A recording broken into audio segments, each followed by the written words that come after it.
बौद्ध धर्म के धर्मगुरु के साथ 18 दिसंबर को असामाजिक द्वारा की गई मारपीट के विरोध में बौद्ध धर्म के लोगों ने बालाघाट नगर बंद का आह्वान किया था। लेकिन इस बंद को चैम्बर ऑफ कॉमर्स के लोगों ने अपना समर्थन न देते हुए इसका जमकर विरोध करते हुए व्यापारियों से दुकानें खुली रखने की अपील की। इस विरोध के दौरान प्रदर्शनकारियों और व्यापारी संगठनों के बीच तीखी नोकझोंक भी हुई, लेकिन पुलिस प्रशासन के द्वारा स्थिति को नियंत्रण में लेकर मामले को शांत कराया गया। इस मामले में पुलिस अधीक्षक को सामाजिक संगठन के माध्यम से ज्ञापन सौंप कर 24 घंटे का अल्टीमेटम दिया गया था, लेकिन 4 दिन बीत जाने के बावजूद भी पुलिस अब तक आरोपियों को गिरफ्तार नहीं कर सकी है, जिससे बौद्ध समाज नाराज है और पुलिसिया कार्रवाई और आरोपियों की गिरफ्तारी की मांग को लेकर नगर बंद का आह्वान किया गया था। वहीं बौद्ध समाज के लोगों का कहना है कि धर्मगुरु के साथ मारपीट करने वाले अपराधियों को पुलिस ने 1 हफ्ता हो जाने के बाद भी गिरफ्तार नहीं किया। इसके विरोध में आज बंद का आह्वान किया गया है। सभी को मालूम है, कुछ दिन पूर्व हमारे जो बौद्ध समाज के धार्मिक गुरु होते भंते जी, उनके साथ कुछ असामाजिक तत्वों के द्वारा शराब पीकर प्राणघातक हमला किया गया था। यह घटना एक निंदनीय घटना है। यह ऐसी घटना है जो किसी भी समाज के वर्ग के भंते जी और जो गुरु होते हैं उनके लिए एक शोभा नहीं देता, और उनके साथ जो किया गया एक समाज के लिए कलंक की बात है। आज उसी के संबंध में बौद्ध समाज और सभी सामाजिक बंधुओं के द्वारा आज बंद का आह्वान किया गया था। इस बंद में हमने सभी व्यापारी बंधुओं से अपील की है कि जो इस प्रकार की घटना की गई है उसकी तुरंत गिरफ्तारी हो, और जिसके संबंध में हमने सभी से विनम्रतापूर्वक बालाघाट बंद कराया। जैसा कि आप सभी को मालूम है, यह बंद एक ऐसा बंद है जिसमें सभी सामाजिक संगठन के द्वारा सहयोग दिया गया था, लेकिन कुछ ऐसे संगठन है जिनका कहना है कि जो हमारे बौद्ध धार्मिक गुरु है वो उनके पास इनविटेशन कार्ड लेके आए, उनके पास पैर जोड़ के बोले कि आप इस बंद में सहयोग दें। यह घटना 6 दिन पूर्व हो चुकी है। हमने एसपी साहब को जब ज्ञापन दिया था 24 घंटे का अल्टीमेट दिया था, जिस पर अभी तक कोई कार्रवाई नहीं हो पाई है। तो हम यह पूछना चाहते हैं, क्या कोई राजनीतिक हस्तक्षेप है कि जो बौद्ध समाज के बंधु जो भिक्षु है उनके ऊपर अभी तक, उनके जो अपराधी है उन पर अभी तक कोई कार्रवाई नहीं की गई है? या फिर जब छोटा सा एक कार्यक्रम होता है जिसमें राजनीतिक जो एक उनके जो कार्यकर्ताओं को मार दी जाती है, भगवाकरण के कर्मचारियों को मार दिया जाता है, और जिस पर पूरा राजनीतिक सरकार, राजनीतिक संगठन आके एक रूप में आके बालाघाट बंद कराता है। तो मैं ये पूछना चाहूँगा, ये एक बौद्ध समाज का कार्यक्रम था या बौद्ध समाज के भिक्षु को मारा था, जो कि सभी धर्मों के लिए एक शर्मसार बात है। तो इसी के उपलक्ष्य में अभी ने सभी हम युवा साथियों के द्वारा बुद्धि सोसाइटी के सभी कर्मचारियों, व्यापारी संगठन का कहना है। वहीं बंद को लेकर व्यापारियों में काफी नाराजगी देखी गई। प्रदर्शनकारी जहां जहां बंद कराने के लिए जाते, वहीं व्यापारियों का भी दल दुकानदारों से दुकान खोलने की अपील करता नजर आया। कहीं कहीं तो व्यापारी और प्रदर्शनकारियों के बीच विवाद की स्थिति भी निर्मित हो गई, जिससे पुलिस प्रशासन से शांत कराया गया। वहीं पुलिस को लेकर व्यापारियों का कहना है कि इनके समाज के 2 गुट हैं जिसको लेकर इसका विवाद हुआ है, और इसको लेकर पूरा बालाघाट बंद करना उचित नहीं है। इन लोगों के द्वारा गुंडागर्दी करके नगर बंद कराया जा रहा है, जिसका चैम्बर ऑफ कॉमर्स विरोध करती है। गुरु पर जो कातिलाना हमला हुआ है उसकी Balaghat chamber of commerce industries विरोध करती है, निंदा करती है। परंतु जिस प्रकार से बंद का आह्वान किया गया है, बिना व्यापारी को सहयोग में लिए जिस प्रकार का बंद का आह्वान किया गया है, Balaghat chamber of commerce industries इसका घोर विरोध करती है। और जिस प्रकार से ये गुंडागर्दी बता रहे बालाघाट के व्यापारी, इस गुंडागर्दी से डरने वाले नहीं, आए दिन बंद करते हैं। बंद करने का कारण व्यापारियों को बुलाए, बैठाए, उनसे बात करने के बाद बंद करें। कल भी ये लोग आए थे, मैंने बोला आपने व्यापारियों को बुलाया नहीं, आपका झगड़ा है, आपके इनके दोस्त, इनके समाज के ही 2 लोगों ने आपस में मारापीटी की है। ऐसे लोगों को गुंडागर्दी पूरे शहर में अराजकता फैला रहे, ऐसे लोगों को Balaghat chamber of commerce industries घोर विरोध करता है। अभी आप लोग दुकान खुलवा रहे हैं? हम दुकान खुलाने निकले और लगभग 90% मार्केट खुल गया है। इस प्रकार की कोई भी गुंडागर्दी बालाघाट चैम्बर ऑफ कॉमर्स पर बर्दाश्त नहीं करेगा। यदि किसी किस्म की भी ये तोड़फोड़ करते हैं तो पुलिस प्रशासन और जिला प्रशासन की पूरी जवाबदारी होगी इसमें।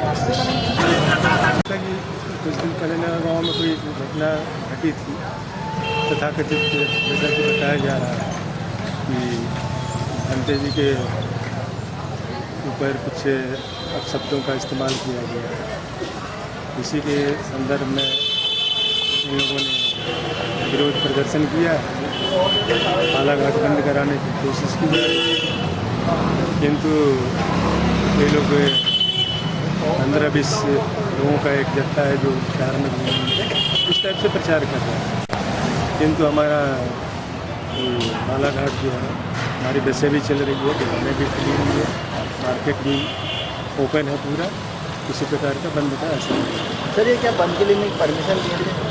नहीं, बंद करने की परमिशन किसी को नहीं दी गई थी, ना ही प्रचार प्रसार की अनुमति दी गई थी। इसलिए उनकी सारी गाड़ियों को मैंने जब्त करवा दिया और ये जो घूम रहे हैं तो इसका कोई असर नहीं। सर कहीं शहर में नहीं वारदात नहीं, कहीं भी कोई वारदात नहीं। मध्य प्रदेश बालाघाट से मुकेश भट्ट की रिपोर्ट।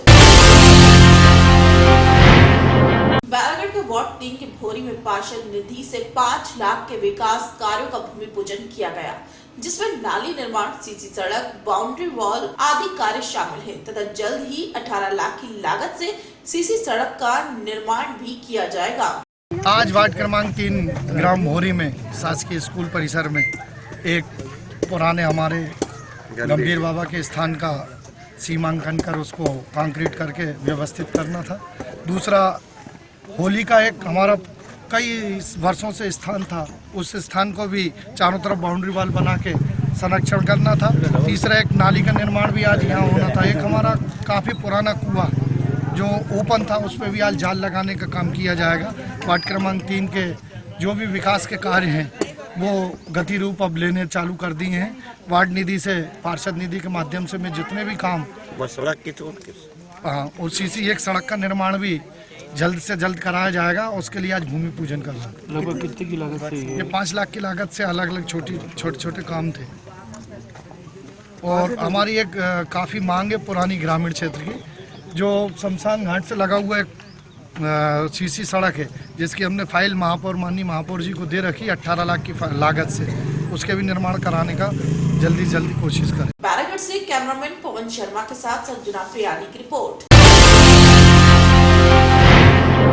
संत हृदयराम नगर में 52 साल पहले संत हृदयराम जी द्वारा शुरू की गई अखंड रामधुनी इस वर्ष भी जारी है। पिछले 6 दिनों से हजारों भक्त भगवान श्री राम और श्री कृष्ण के जयकारे लगा रहे हैं।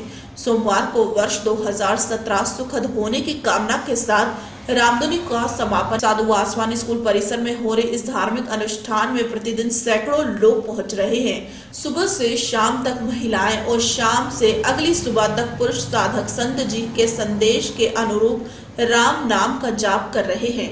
यहाँ गुरु ग्रंथ साहब का अखंड पाठ भी चल रहा है। ब्रह्मलीन संत हृदयराम जी ने कहा था, जो भी रामधुनी में आएगा और जो गरीब की सेवा में योगदान देगा उसके सारे काज संवर जाएंगे।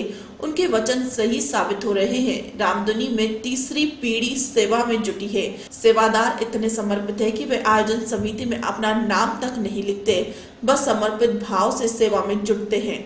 7 दिनी आयोजन के दौरान एकत्र धन राशि से साल भर गरीबों को अन्न वितरण किया जाता है। बैरागढ़ से कैमरामैन पवन शर्मा के साथ संजना प्रियानी की रिपोर्ट।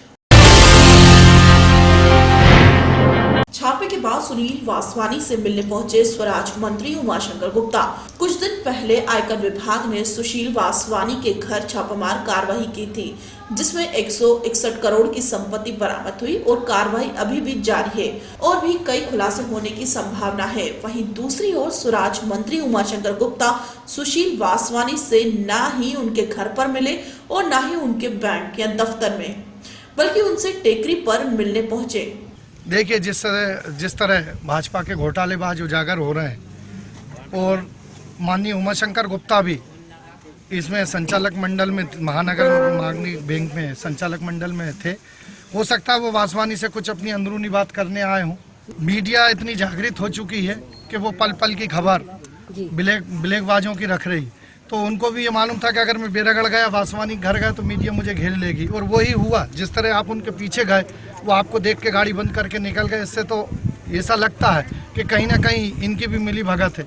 वह महानगर सहकारी बैंक में जितने भी आरएसएस से जुड़े हुए नेता, भाजपा संघ के जुड़े हुए नेता, सबका काला धन वासवानी जिस तरह से ब्लैक से व्हाइट किया था ना, उसमें सब लोग लिप्त में आए। हाँ, तो वो मीडिया को उजागर करना चाहिए। अगर उन लोगों के नाम आ रहे हैं, आईटी वालों से पूछना चाहिए आप लोगों को तरीके से वो भगे। उससे तो ऐसा आभास हो रहा है कि कहीं ना कहीं उनकी लिप्तता पाई गई। ये सोच रहा है कि जो उनके ऊपर वो बैंक में जो घटोला है नहीं, उसका पूरा हाथ है। और कितनी जमीन है उमाशंकर गुप्ता के पास? 15 एकड़ जमीन है। कहाँ पर है जमीन? कोलूखेड़ी में। कोलूखेड़ी में तो कहीं मिलने जमीन देखने आते हैं उमाशंकर? अरे मकान बना बहुत बड़ा, बी का भाग लगा, बी बिक रही आज चल के। तो क्या भी का व्यापार भी करते हो उमाशंकर गुप्ता? हाँ, बाग भी बिकते गई तो बेचा कोई बोल। इस समय हम खड़े हुए हैं सुशील पासवान जी के घर के सामने। यहाँ सूत्रों से पता चला था कि यहाँ पर स्वराज मंत्री उमाशंकर गुप्ता जी मिलने आने वाले हैं, लेकिन ना वो यहाँ पे आए और ना ही उनके बैंक पे गए। वो टेकरी पर जाके, यहाँ पर एक टेकरी है, टेकरी पर जाके उनसे मुलाकात करके वापस चले गए। ये आप देखना ये है कि आगे क्या होगा। सर्च स्टोरी के लिए संजना के साथ शक्ति भारती, बैरागढ़, भोपाल। बैरागढ़ के अयप्पा मंदिर में मंडलाय पूजा का समापन आज हुआ। 41 दिनों तक चलने वाली ये पूजा आज लंगर के साथ समाप्त हुई। 41 दिन तक इस पूजा के दौरान व्रत रखा जाता है, जिसको आज अंतिम दिन छोड़ा गया और आम जनता ने अयप्पा भगवान की पूजा अर्चना कर अपने व्रत का समापन किया। हर साल के जैसा 41 दिन का पूजा होता है, उसका मंडला पूजा कहता है।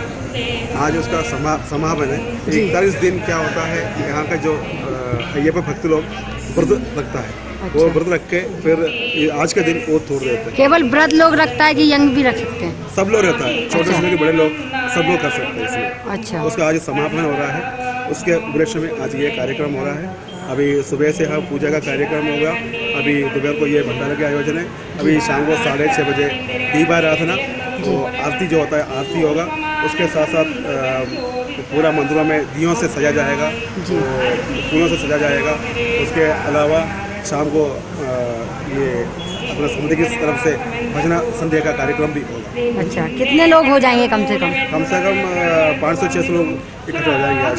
जी जी। इसके अलावा भी कोई फेस्टिवल आएगा फिर? अब इसके बाद अभी 14 जनवरी वो मकर संक्रांति कहता है, तो हमारे भाषा में उसको मकर विलक बोलता है, मकर ज्योति, वो उसका कार्यक्रम भी होगा। उसे भी ये सब उसे वहाँ अन्नदान होगा। अच्छा। वो अपना केरल के हिसाब से वो अन्नदान होगा यहाँ पर ही। वहाँ का जो ट्रेडिशनल व्यवस्था होगा उसकी। बैरागढ़ से कैमरामैन पवन शर्मा के साथ संजना प्रियानी की रिपोर्ट।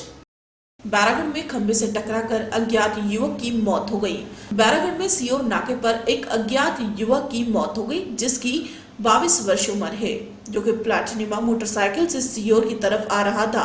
अचानक खंबे से टकरा गया और उसकी मौके पर ही मौत हो गई। 108 एम्बुलेंस द्वारा चेक करने पर मृतक पाया गया। बैरागढ़ से कैमरामैन पवन शर्मा के साथ संजना प्रियानी की रिपोर्ट।